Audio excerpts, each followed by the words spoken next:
Welcome to news alerts. శాసనసభలో ద్రవ్య వినిమయ బిల్లుపై చర్చ సందర్భంగా సీఎం రేవంత్ రెడ్డి మాట్లాడారు. మేడిగడ్డ, సుందిల్లా, అన్నారం బ్యారేజీలు పనికి రాకపోయినా కాంగ్రెస్ కాలంలో నిర్మితమైన ప్రాజెక్టుల ద్వారానే ప్రస్తుతం నీరు అందుతోందన్నారు. కాళేశ్వరంపై వన్ మ్యాన్ కమిషన్ విచారణ జరుగుతోందని, అవసరమైతే నిజ నిర్ధారణ కమిటీ ఏర్పాటు చేస్తామన్నారు. మల్లన్న సాగర్ భూసేకరణలో రైతులపై దాడులను గుర్తు చేస్తూ నష్టపరిహారం పెంచేందుకు తాను దీక్ష చేసిన విషయాన్ని చెప్పారు. ఇక రాష్ట్రానికి 2.2 లక్షల కోట్ల పెట్టుబడులు రాగా మెట్రో విస్తరణ, మూసీ ప్రాజెక్టులపై దృష్టి పెట్టామని తెలిపారు. గజ్వేల్ నియోజకవర్గంలో సిద్దిపేట జిల్లాలో ఉన్న వేములఘాట్ కావచ్చు, ఏటిగడ్డ కిష్టాపూర్ కావచ్చు, నేను పోయి దీక్ష చేసిన అధ్యక్ష 48 గంటలు. భూసేకరణకు వ్యతిరేకం కాదు, నష్టపరిహారం పెంచండి అని చెప్పినాం. మీరు 3 లక్షలు ఇస్తే 7 లక్షలు చేయమన్నాం. ఈరోజు మీరు ప్రతి ప్రాజెక్టు పక్కన 100 ఎకరాలు మీరు ఫామ్ హౌజులు కొనుక్కున్నారా లేరా?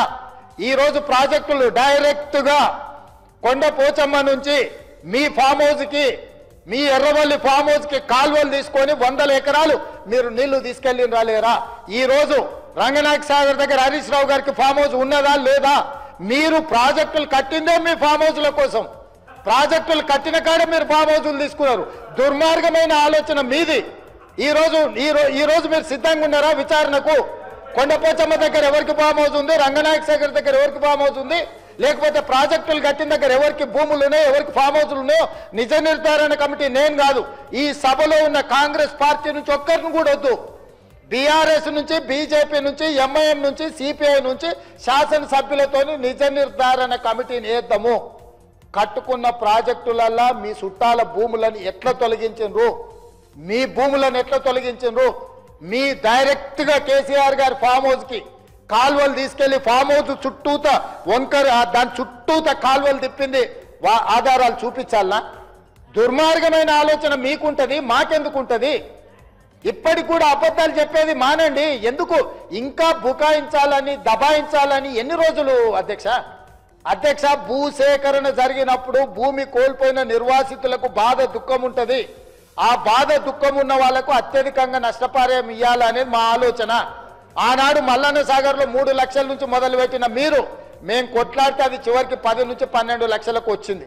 ఇవాళ కొడంగల్లో, లగచెర్లలో 20 లక్షల ఎకరాకు అసైన్మెంట్ భూమిలో కూడా 20 లక్షలు ఇచ్చినాం. 5 లక్షల రూపాయలు ఇందిరమ్మ ఇల్లు ఇచ్చినాం. 150 గజాల ఇంటి స్థలం ఇచ్చినాము. ఈ రోజు one of the best package మేము కొడంగల్ ఇస్తే, మీ మాజీ ఎమ్మెల్యే మీరు పర్సనల్గా వెళ్ళి మీరు ఏమైనా చేయండి, అధికారులను చంపండి, మేము చూసుకుంటామని చెప్పింది పబ్లిక్ డొమైన్లు ఉంది. మీరు ఈ రోజు టీవీలలో పవిత్ర రంజాన్ మాసం సందర్భంగా విజయవాడలో రాష్ట్ర ప్రభుత్వం ఏర్పాటు చేసిన ఇఫ్తార్ విందులో ముఖ్యమంత్రి చంద్రబాబు నాయుడు, మంత్రి ఎన్ఎండి ఫరూక్, ముస్లిం మత పెద్దలు, ప్రజలు పాల్గొన్నారు. A+ కన్వెన్షన్ సెంటర్లో జరిగిన ఈ కార్యక్రమంలో సీఎం స్వయంగా ముస్లింలతో కలిసి ప్రార్థనలు చేశారు. ఉపవాస దీక్ష ముగింపు సమయంలో పండ్లు తినిపిస్తూ మానవతా చైతన్యం చూపించారు. మైనార్టీల అభివృద్ధికి టీడీపీ తీసుకొచ్చిన పథకాలను గుర్తు చేస్తూ మత సామరస్యాన్ని కాపాడే బాధ్యత తమదేనని స్పష్టం చేశారు.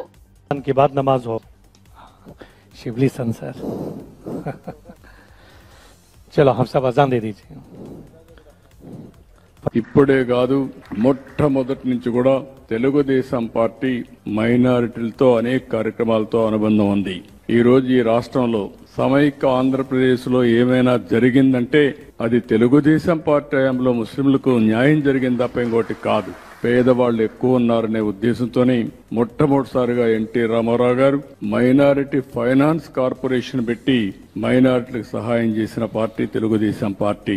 నేను ముఖ్యమంత్రిగా ఉన్నప్పుడు ఆ రోజు మీరు ఒక్కసారి చూస్తే ఉర్దూ అంత మునుపు ఆందోళన చేసేవారు. ఎన్నో ఆందోళన చేస్తే 13 జిల్లాల్లో సమైక్య ఆంధ్రప్రదేశ్ లో ఉర్దూను 2వ భాష చేసిన పార్టీ తెలుగుదేశం పార్టీ అని చెప్పి కూడా నేను మీకు తెలియజేస్తున్నా. ఇదే కాకుండా హైదరాబాద్ లో ఒకప్పుడు మక్కాకి వెళ్లాలంటే బాంబేకి వెళ్లేవాళ్లు. అలాంటిది హైదరాబాద్ లో బ్రహ్మాండమైన ఇక్కడే ఫరూక్ గారు ఉన్నారు. ఆ రోజు ఫరూక్ గారే మంత్రి, ఈ రోజు ఫరూక్ గారే మంత్రి. ఆయన ఆధ్వర్యంలో ఆ రోజు బ్రహ్మాండమైన హాజ్ భవన్ కట్టాం. అదే మాదిరిగా ఏ ఆస్తులైతే వక్ఫ్ బోర్డు ఆస్తులు ఉన్నాయో అవన్నిటికీ ప్రత్యేకమైన కమిటీలు పెట్టి అవన్నీ కూడా పరిరక్షించిన పార్టీ తెలుగుదేశం పార్టీ అని చెప్పి కూడా నేను మీకు తెలియజేస్తున్నా. హైదరాబాద్ లో ఉర్దూ యూనివర్సిటీ నేను ఉన్నప్పుడే తీసుకొచ్చాను. కర్నూలులో ఉర్దూ యూనివర్సిటీ నేనే తీసుకొచ్చాను. కడపలో మనం ఆజ్ హౌస్ కట్టాం.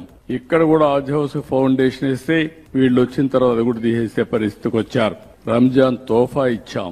అదే సమయంలో ఆడబిడ్డల కోసం ఆ రోజు 163 కోట్ల రూపాయలు ఖర్చు పెట్టి దుల్హాన్ ఇచ్చాం. ఇలాంటి 1-2 కార్యక్రమాలు కాదు. మొట్టమొదటిసారిగా మౌజములకి ఇమాములకి హాన్రోరియం ఇచ్చిన పార్టీ తెలుగుదేశం పార్టీ అని చెప్పి కూడా నేను మీకు తెలియజేస్తున్నా. ఈ రోజు మళ్లీ 5,000 రూపాయలకు పెంచాం, 10,000 రూపాయలకు పెంచాం. ఎవరైతే ఇమాములు ఉంటారో వాళ్ళు ఎలిజిబిలిటీ ఉంటే ప్రభుత్వ కాజీల కింద వాళ్ళు నియమించే పరిస్థితికి వచ్చాం. ఆర్థిక సహాయం చేశాం. అనేక కార్యక్రమాలతో ముందుకు పోయాం. ఈ రోజు నేను ఒకటే మీకు తెలియజేస్తున్నా, ఈ సంవత్సరం బడ్జెట్ లో మీరు ఒకసారి చూస్తే 5,000 కోట్ల రూపాయలు, 5,300 కోట్లు పెట్టాం. పోయిన సంవత్సరానికంటే 1,300 కోట్ల రూపాయలు ఎక్కువ పెట్టిన పార్టీ తెలుగుదేశం పార్టీ. అదే మాదిరిగా జీవో పోలవరానికి కేంద్రం ఇచ్చిన 12,557 కోట్ల నిధులు వైఎస్ జగన్మోహన్ రెడ్డి కృషి వల్లే వచ్చాయని అంబటి రాంబాబు తెలిపారు. అయితే ఆ నిధులను చంద్రబాబు నాయుడు జీతాల కోసం వాడేశాడని, నిర్మాణానికి వినియోగించలేదని విమర్శించారు. చంద్రబాబు తెలివి తక్కువతనం, అధిక దురాశ కారణంగా పోలవరం ప్రాజెక్టు నాశనమైందని మండిపడ్డారు. విదేశాల నుంచి వచ్చిన నిపుణుల కమిటీ సైతం చంద్రబాబు చేసిన తప్పులను బయటపెట్టిందని తెలిపారు. అయినా ఇంతటి వైఫల్యం ఉన్న చంద్రబాబు పోలవరానికి వచ్చి జగన్పై దుష్ప్రచారం చేయడం దుర్మార్గమని వ్యాఖ్యానించారు. కారణం జగన్మోహన్ రెడ్డి గారని చిత్తశుద్ధిగా చెప్తున్నా, గుండె మీద చెయ్యి వేసుకొని చెప్తున్నా. మా కృషి ఫలితంగా ఆ రోజున ఫైల్ మీరు ఆపిన అదృష్టవశాత్తు మీరు అధికారంలోకి వచ్చారు. అడ్వాన్స్డ్గా అంటే మొదటి దశ కంప్లీట్ కావడానికి 33,000 కోట్ల రూపాయలు అవసరం కాబట్టి దానిలో కొరవగా మిగిలిపోయినటువంటి 12,557 కోట్లు రిలీజ్ చేయడానికి సిద్ధపడి కొంత రిలీజ్ చేశారు అడ్వాన్స్డ్గా. ఇటువరకు ఎప్పుడూ లేనిది, చంద్రబాబు నాయుడు గారి టైంలో లేనిది, చంద్రబాబు నాయుడు గారి అగ్రిమెంట్లో లేనిది జగన్మోహన్ రెడ్డి గారు ఒప్పిస్తే మీ సమయం వచ్చేటప్పుడు రిలీజ్ అయింది. ఇక్కడ చేశారండి మీరు. ఇందా మమ్మల్ని అంటున్నారు కన్నా డైవర్ట్ చేశారని. మీరు డైవర్ట్ చేశారు. వాళ్ళు రిలీజ్ అయిన డబ్బులు ప్రాజెక్టు ఖర్చు పెట్టుకోకుండా మీరు జీతాలకు ఇచ్చే కార్యక్రమం చేశారు. చేస్తే కేంద్ర ప్రభుత్వం 15 సార్లు 20 సార్లు వార్నింగ్ ఇస్తే అప్పుడు జాయింట్ అకౌంట్లో వేసినటువంటి దౌర్భాగ్యమైన పరిస్థితి చేసింది మీరని మనవి చేస్తున్నాం. కేంద్ర ప్రభుత్వం పోలవరానికి ఇచ్చినటువంటి అడ్వాన్స్ని డైవర్ట్ చేసినటువంటి వ్యక్తి నారా చంద్రబాబు నాయుడు గారు. ఇవాళ మమ్మల్ని అంటాడు 5 సంవత్సరాల్లో మేము డైవర్ట్ చేశామని. డైవర్ట్ చేయడానికి అవకాశమే లేదు. నేను ఇందాక చెప్పినట్టుగా ఇంకొక విషయాన్ని ఇక్కడ చెప్తాను మీకు. కరోనా మీకు గుర్తుంది. కరోనా ఉన్నప్పటికీ కూడా శరవేగంతో పోలవరాన్ని ముందుకు తీసుకువెళ్లే కార్యక్రమం చేశాం. కేవలం నేను మనవి చేస్తున్నా, డయాఫ్రమ్ వాళ్ళు దెబ్బతిని పోవడం వలన మేము దాన్ని పూర్తి చేయలేకపోయాం సకాలంలో. ముందు అనుకున్నాం పూర్తి చేస్తామని.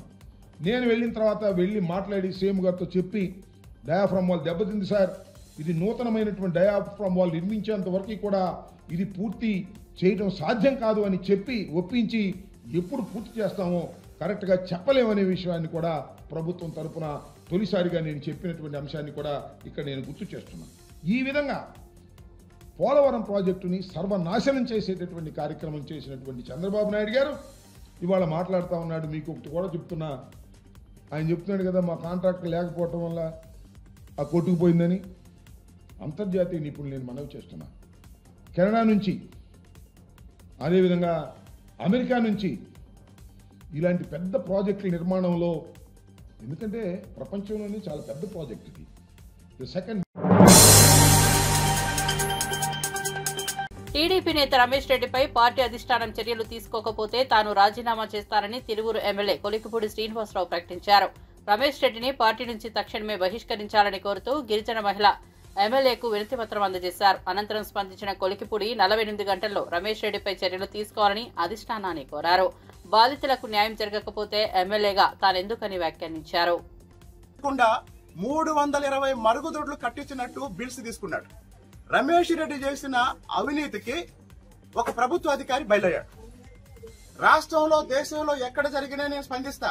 అలాంటిది నా నియోజకవర్గంలో జరిగిన తర్వాత నేను స్పందించకపోతే, బాధితులకి న్యాయం జరగకపోతే నేను ఎమ్మెల్యేగా ఎందుకు ఉండాలి? ఉండవల్ల ప్రయోజనం ఏంటి? కాబట్టి మీ అందరికీ చెప్తున్నానమ్మా, 10 రోజుల నుంచి మౌనంగా ఉన్నా. నేనే అందరికీ చెప్తున్నా, పార్టీ దృష్టిలో పెట్టాం. నాయకులకు చెప్పాం, చర్య తీసుకుంటారు, కాస్త ఓపిక పట్టండి. నేను వ్యక్తిగత స్థాయిలో స్పందించడానికి నాకు నిమిషం పట్టింది. కానీ ఒక శాసనసభ్యుడిగా నేనేమన్నా స్పందిస్తే దాని మీద అందరి విశ్లేషణ ఉంటుంది.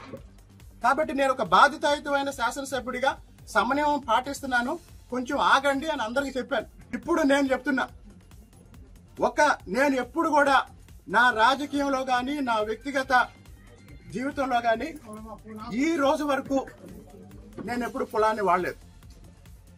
నేను ఎప్పుడు ఒక కులం తరపున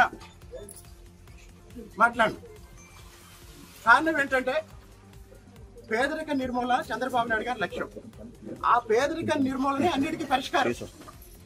ఇంత దారుణం చేసిన రమేష్ రెడ్డి మీద పార్టీ నాయకత్వం చర్యలు తీసుకోకపోతే 48 గంటల తర్వాత నేను రాజీనామా చేస్తాను. ఒకవేళ రమేష్ రెడ్డి ఏ తప్పు చేయకపోతే ఎందుకు తప్పించుకొని తిరుగుతున్నాడు? ఇంకో విషయం, ఎంపీ గారి విషయంలో రమేష్ రెడ్డి చెప్పే మాటల్ని నేను నమ్మటం లేదు. ఇలాంటి విషయాల్లో ఎంపీ గారు సహించడు. తప్పు చేస్తే ఎంపీ గారి దగ్గర కూడా రానివ్వడు. కాబట్టి మీరందరూ తండాల్లో గుర్తుపెట్టుకోండి, రమేష్ రెడ్డి చేసిన దారుణానికి ఎంపీ గారు రమేష్ రెడ్డిని సపోర్ట్ చేయరు. నా మీద ఎంపీ గారు ఈగ వాల్నేడు అని రమేష్ రెడ్డి చెప్తున్న విషయం అబద్ధం. నేను ఇప్పటికే 10 రోజుల నుంచి మా ఎంపీ గారికి చెప్పాను, జిల్లా అధ్యక్షుడికి చెప్పాను, రాష్ట్ర పార్టీ అధ్యక్షుడికి చెప్పాను. అలాగనే తిరువూరు నియోజకవర్గం తెలుగుదేశం పార్టీ సమన్వయకర్త, తెలుగుదేశం పార్టీ పరిశీలకుడైనటువంటి మా నాయకుడు చిట్టాపర్తిని చిట్టిబాబు గారికి చెప్పాను. వీళ్ళందరికీ చెప్పాను. అయినా ఇంతవరకు ఎట్లాంటి యాక్షన్ తీసుకోలేదు. నేను ఇంకో విషయం చెప్తున్నా, నా మీద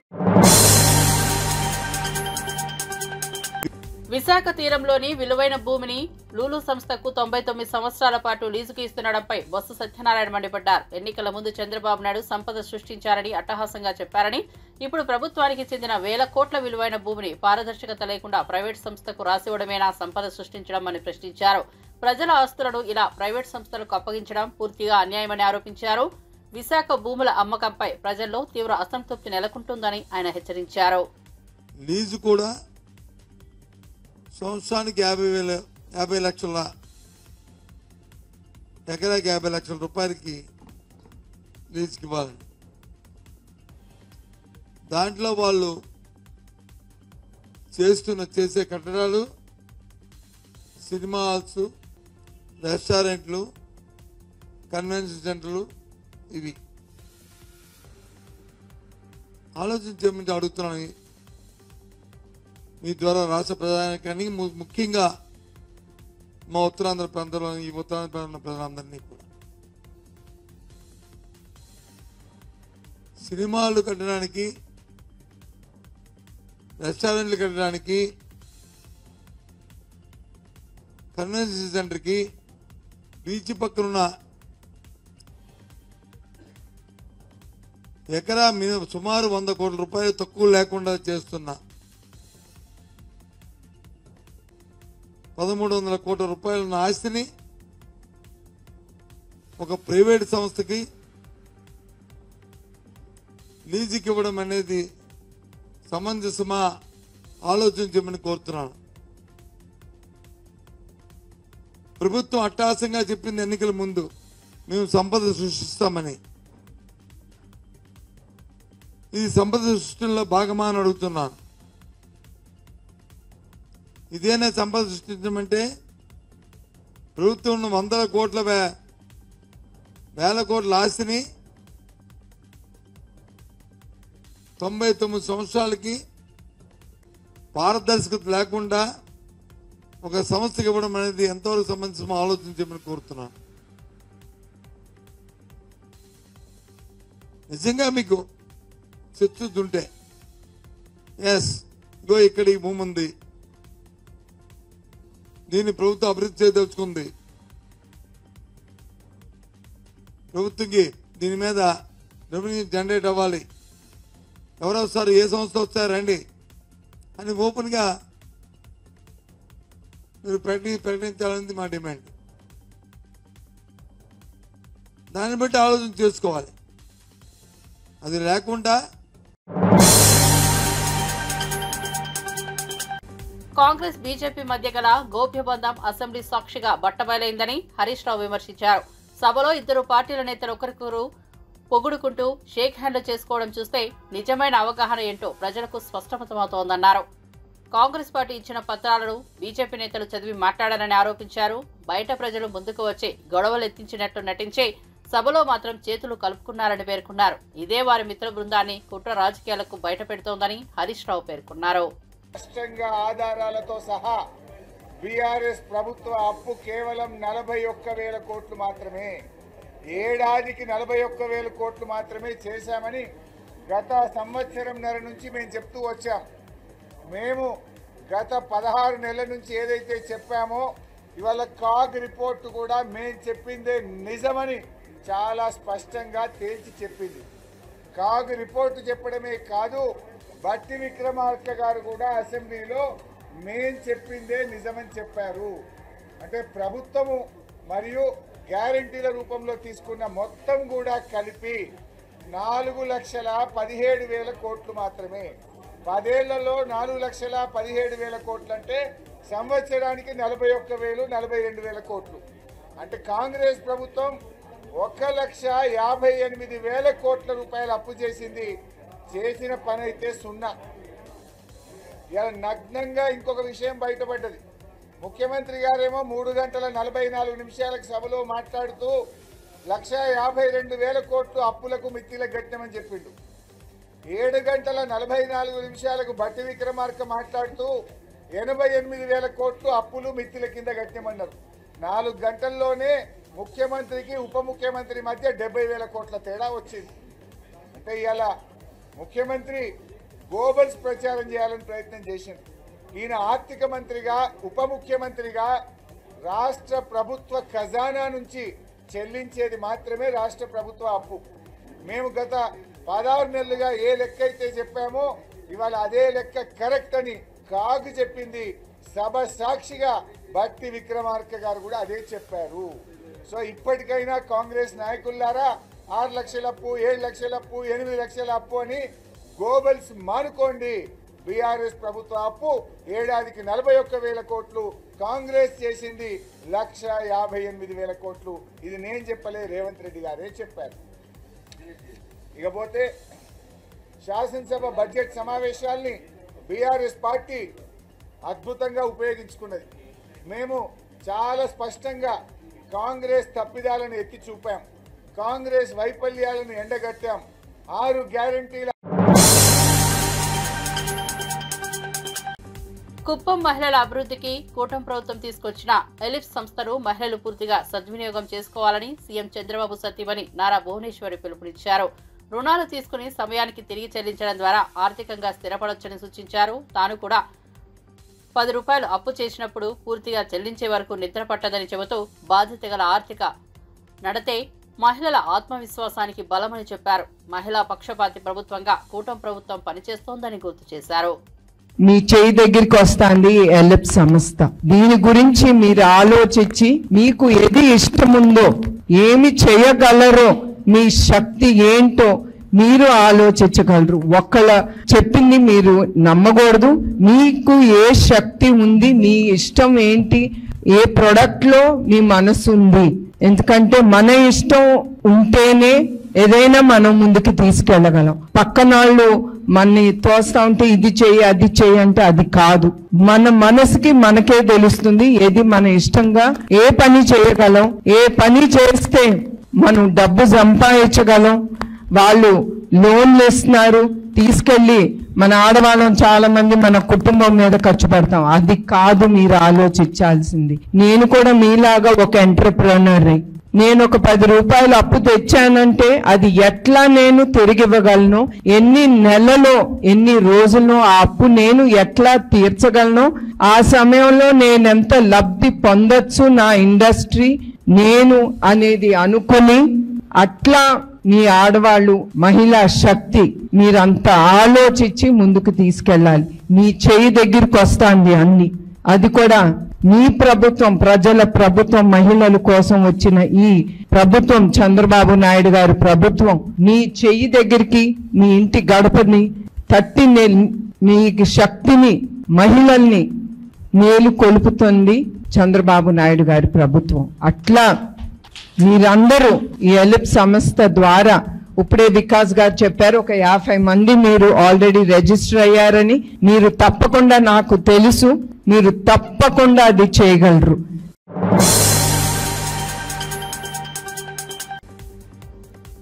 రియల్ ఎస్టేట్ అంటే రేవంత్ అంటే రియల్ ఎస్టేట్ అని గర్వంగా చెప్పుకుంటారని, అలాంటప్పుడు తెలంగాణలో రియల్ ఎస్టేట్ ఎందుకు కుప్పకూలిందని కేటీఆర్ ప్రశ్నించారు. అసెంబ్లీలో మాట్లాడిన ఆయన 1 కోటి మంది మహిళలకు కోటీశ్వరులను చేస్తామన్న కాంగ్రెస్ హామీ ఎలా నెరవేరుస్తారో వారికి కూడా తెలియదన్నారు. కాంగ్రెస్ పాలన చూస్తుంటే ఓ స్త్రీ రేపురా అన్నట్లుగా ఉంది అంటూ తీవ్ర విమర్శలు చేశారు. ప్రజల భద్రత, అభివృద్ధి పరంగా కాంగ్రెస్ ప్రభుత్వం పూర్తిగా విఫలమైందని పేర్కొన్నారు. రాష్ట్రాన్ని మోసం చేస్తున్న ప్రభుత్వానికి ప్రజలు తగిన బుద్ధి చెబుతారని హితవు పలికారు. అన్నారు, మామకిస్తా అన్నారు, 4,000 పెన్షన్ అన్నారు, వస్తలేదని చెప్పి అత్తాకోడళ్ళ పంచాయతీలు పెడతా ఉన్నారు సార్. అధ్యక్ష, అప్పట్లో నేను చిన్నగా ఉన్నప్పుడు ఊర్లలో పేరు రాసేది అధ్యక్ష, గోడల మీద రాసేది ఓ స్త్రీ రేపురా అని. ఇలా వీళ్ళ పరిపాలన అట్లే ఉంది అధ్యక్ష. ఏది అడిగినా ఓ స్త్రీ రేపురా. మహిళల్ని కోటీశ్వరులు చేస్తారట, 1 కోటి మందిని. ఎట్లా చేస్తారో వీళ్ళకి ప్లాన్ ఉందో లేదో తెలియదు, కానీ ప్రజలకు మాత్రం అర్థమైంది అధ్యక్ష. 40% బడ్జెట్ చూసిన తర్వాత మొత్తానికి అర్థమైపోయింది అధ్యక్ష. 1,67,00,000 మంది ఆడబిడ్డలు ఎదురు చూస్తా ఉన్నారు. ఖచ్చితంగా నెలకు 2,500 ఇవ్వాలని 18 ఏళ్లు నిండిన ఆడబిడ్డలు, వారి కోసం ఒక 10,000 కోట్లు అంచనాలు సవరించి కేటాయించాలని చెప్పి నేను కోరుతా ఉన్నా అధ్యక్ష. బంగారం అన్నారు, మరి లంక బిందెలు దొరికినాక ఇస్తారా, ఎప్పుడు ఇస్తారా చూడాలి అధ్యక్ష, చూద్దాం అధ్యక్ష. కేసీఆర్ కిట్ ఎగిరిపోయింది, న్యూట్రిషన్ కిట్ ఆగిపోయింది, సీఎం బ్రేక్ఫాస్ట్ రద్దయింది. తల్లి బిడ్డలకు, మరి మాతా శిశువులకు కూడా మంచి జరిగే మంచి పథకాలను కూడా రద్దు చేశారు అధ్యక్ష. బతుకమ్మ చీరలు బంద్, రంజాన్ తోఫా బంద్, క్రిస్మస్ కానుక బంద్, ఆఖరికి ఆశాలు, అంగన్వాడీలు మీరు కూడా వాళ్ళని రిప్రజెంట్ చేశారు సార్. 18,000 జీతం ఇస్తామని మేనిఫెస్టో చైర్మన్ గారు పెట్టారు, వాళ్ళకు కూడా ఇవ్వలేదు అధ్యక్ష. వాళ్ళకు ఒక 500 కోట్లు కేటాయించండి అధ్యక్ష. నేను అనేది ఏమంటే అధ్యక్ష, మొన్న నేను చెప్పడం కదా, అక్బరుద్దీన్ ఓవైసీ గారు ఇక్కడ నుంచి చెప్పారు రియల్ ఎస్టేట్ కుప్పకూలింది అని. ముఖ్యమంత్రి గారు ఎన్నికల ముందు చెప్పినారు రియల్ ఎస్టేట్ అంటేనే రేవంత్ రెడ్డి అంటేనే రియల్ ఎస్టేట్ అన్నారు. మరి ఎందుకు అధ్యక్ష ఈరోజు వేణుగోపాల్ రెడ్డి అనే రియల్టర్ ఆత్మహత్య చేసుకునే పరిస్థితి వచ్చింది? ఎందుకు ఇవాళ సీఎం గారికి లెటర్ రాసి మరీ ఆత్మహత్య చేసుకునే పరిస్థితి వచ్చింది? రాష్ట్రంలో అధ్యక్ష మీరు కూడా వికారాబాద్ జిల్లా నుంచి ఉన్నారు. నిజంగా భూముల పరిస్థితి ఎట్లుంది, రియల్ ఎస్టేట్ పరిస్థితి ఎట్లుంది నాకు తెలుసు, మీకు తెలుసు, రేవంత్ రెడ్డి గారికి కూడా తెలుసు. నేను అంతకంటే ఎక్కువ చెప్పను కానీ, బట్ ఒకటి మాత్రం వాస్తవం అధ్యక్ష, కొన్ని నెగిటివ్ థాట్స్, నెగిటివ్ పాలసీస్ ఇవాళ హైడ్రా అధ్యక్ష ఉద్దేశం మంచిదే కావచ్చు. మేము గతంలో ఈవీడిఎం అని పెట్టినాం, దాని పేరు మార్చిండ్రు, ఎక్స్టెండ్ చేసిండ్రు, దానికి హైడ్రా అని పేరు పెట్టింది. కానీ ఎట్లా నడుస్తుంది అధ్యక్ష హైడ్రా? పేదల మీదనేమో ప్రతాపం, పెద్దలనేమో కాపాడతారు. పెద్దలు ఎఫ్టీఎల్లో ఉన్న పట్టించుకోరు, ఆడ చెరువు ఆనుకొని బిల్డింగ్లు కట్టినా పట్టించుకోరు, కానీ పేదలను మాత్రం ఎప్పుడు పడితే అప్పుడు వచ్చి కూలగొడుతున్నారు. ఆఖరికి హైకోర్టు ఎన్నిసార్లు తెచ్చినా అక్కడ మాత్రం ఇది ఉండదు అధ్యక్ష, రెస్పాన్స్ ఉండదు. స్టాంప్స్ అండ్ రిజిస్ట్రేషన్స్ తగ్గింది, రెవెన్యూ ఇప్పుడు జీఎస్టీ తగ్గింది, వెహికల్ ట్యాక్స్ తగ్గింది, వెహికల్ ట్యాక్స్ నుంచి వచ్చే రెవెన్యూ తగ్గింది. ఇవన్నీ ఎందుకు జరుగుతున్నాయంటే నేను అడుగుతా ఉన్నా అధ్యక్ష, ఒకవైపు పరిశ్రమలు వెళ్ళిపోతున్నాయని పేపర్లో వార్తలు వస్తున్నాయి. శ్రీధర్ బాబు గారు, you can correct me if I'm wrong. Premier energy అనే కంపెనీ సీతారాంపూర్లో పెట్టుబడి పెట్టడానికి ఒప్పుకుంది, 1,700 కోట్లది ఆంధ్రాకి తరలిపోయిందని వార్తలు వస్తున్నాయి. సూపర్ 6 హామీలో భాగంగా ప్రవేశపెట్టిన దీపం 2 పథకం కింద ఉచిత గ్యాస్ సిలిండర్ పొందేందుకు మార్చి 31వ తేదీ చివరి గడువు అని మంత్రి నాదెండ్ల మనోహర్ తెలిపారు. అర్హులైన అందరూ ఈ అవకాశాన్ని సద్వినియోగం చేసుకోవాలని రాష్ట్ర ప్రభుత్వం తరపున విజ్ఞప్తి చేశారు. ఏడాదిలో 3 ఉచిత గ్యాస్ సిలిండర్లు అందించే ఈ పథకం ద్వారా మహిళలకు గ్యాస్ వినియోగంలో భారం తగ్గుతోందని పేర్కొన్నారు. ముఖ్యమంత్రి ఇచ్చిన హామీలను అమలు చేయడంలో ప్రభుత్వం ప్రాముఖ్యతనిచ్చిందని, ఇది మంచి పాలనకు నిదర్శనమని మంత్రి పేర్కొన్నారు. అందరూ నమస్కారం అండి. కూటమి ప్రభుత్వం ఎన్నికల ముందు ఇచ్చిన సూపర్ 6 హామీలో భాగంగా దీపం 2 పథకం అద్భుతంగా మన గౌరవ ముఖ్యమంత్రి గారు, అదేవిధంగా గౌరవ ఉప ముఖ్యమంత్రి గారి ఆలోచనలతోటి దీపావళి నుంచి రాష్ట్ర ప్రజలందరికీ కూడా మొదటి విడతలో భాగంగా ప్రతి ఒక్క లబ్ధిదారులకి దీపం 2 కింద గ్యాస్ ఉచితంగా అందించడానికి ఒక అద్భుతమైన ప్రయత్నం జరిగింది. ఇప్పటి వరకు సుమారు గుంటూరులో బ్రెయిన్ డెడ్ అయిన చెరుకూరి సుష్మా అవధానం చేయగా 4గురికి ప్రాణాదానం లభించింది. ఈ విషయంలో ఆమె కుటుంబ సభ్యుల త్యాగం అనివార్యమని ప్రశంసలు వెల్లువెత్తుతున్నాయి. ఒక మెసేజ్ కి స్పందించిన మంత్రి నారా లోకేష్ వెంటనే గ్రీన్ ఛానల్ ఏర్పాటుతో పాటు గుండె తరలింపుకు ప్రత్యేక విమానం ఏర్పాటు చేశారు. తిరుపతికి సురక్షితంగా అవయవాలు చేరేలా చర్యలు తీసుకున్నారు. సకాలంలో స్పందించిన లోకేష్ సహృదయానికి నెటిజన్లు హర్షం వ్యక్తం చేస్తున్నారు. సుష్మా త్యాగం, లోకేష్ వేగం చక్కటి మానవతా మేల్కొలుపులుగా నిలిచాయి.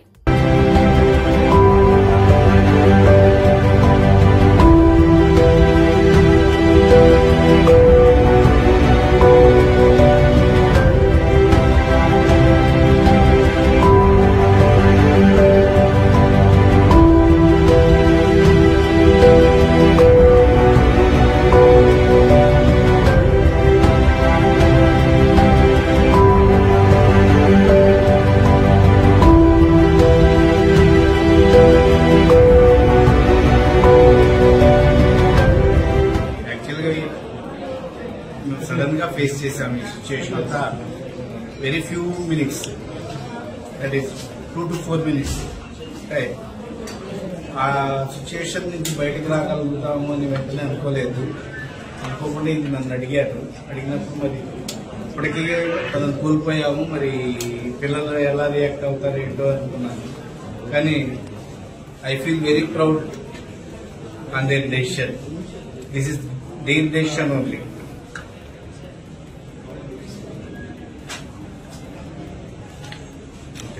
మీరు లోకేష్ గారికి ఈ విషయంలో ఎలాంటి ఇది చేయబోతున్నారు, అంటే ఏం చెప్పబోతున్నారు లోకేష్? ఇలాంటి మంచి కార్యాలకి ఇంకా ఎంతో సహకారం అందించి కొత్త వాళ్ళకి కొంతమందికి జీవనదానం అందించారు. యాక్చువల్గా అది నేనైతే ఎక్స్పెక్ట్ చేయలేదు తన విషయం ఆ సిచ్యువేషన్కి వస్తుందని. Still I mean that sadness.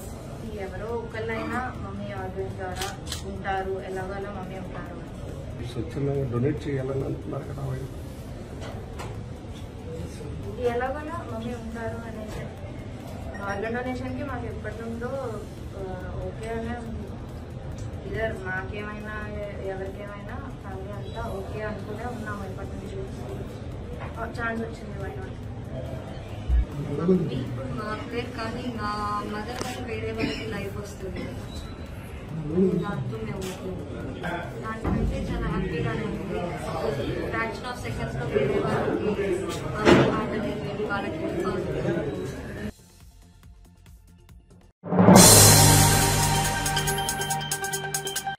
Brain dead యువతి చెరుకూరు సుష్మా అవయవ దానానికి ఆమె కుటుంబ సభ్యులు అంగీకరించడంతో గుండెలు తిరుపతికి తరలించేందుకు మంత్రి నారా లోకేష్ సొంత ఖర్చుతో ప్రత్యేక విమానం గ్రీన్ ఛానల్ ఏర్పాటు చేయించారు. నారా లోకేష్ చేసిన ఈ మానవతా చర్యకు గుంటూరు ఆస్టర్ రమేష్ హాస్పిటల్ యాజమాన్యం ఆయనకు కృతజ్ఞతలు తెలిపారు. ఒక మెసేజ్ కి స్పందించి ప్రాణదానం సాకారమైనందుకు నెటిజన్లు కూడా హర్షం వ్యక్తం చేస్తున్నారు. ఈ సంఘటన మానవతా విలువలకు పరాకాష్ఠగా నిలిచింది. ఖర్చుతో ఫ్లైట్ ఇస్తున్నారు అనేది ఐఎమ్ షూర్ ఇంకొక గవర్నమెంట్లో కానీ ఇంకొక పర్సన్ కానీ ఇలాంటివి చేయవలసిన అవసరం కూడా లేదు అంత హడావిడిగా వేరే వాళ్ళకి. కానీ ఆయన చేశారు.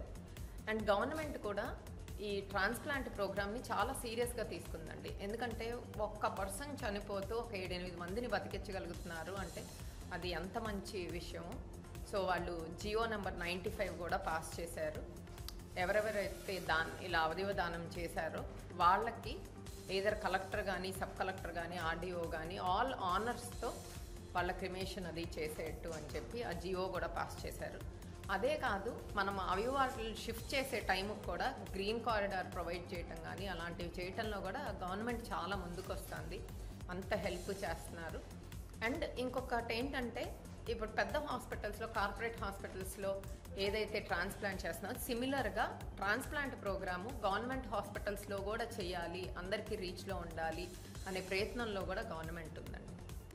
ఇప్పుడు సరే ప్రస్తుతానికి మన హాస్పిటల్లో కేసు విషయానికి వస్తే యంగ్ లేడీ, ఏ కోమార్బిడిటీసు లేవు, 47 ఏళ్ల వయసు ఉన్న ఆవిడే సుష్మా అని ఆవిడే గత 15 రోజులుగా కొంచెం తలనొప్పి వస్తుంది. యూజువల్గా ఎవరైనా ఏదో చిన్న తలనొప్పి టెన్షన్ హెడేక్ అని అనుకుంటాము.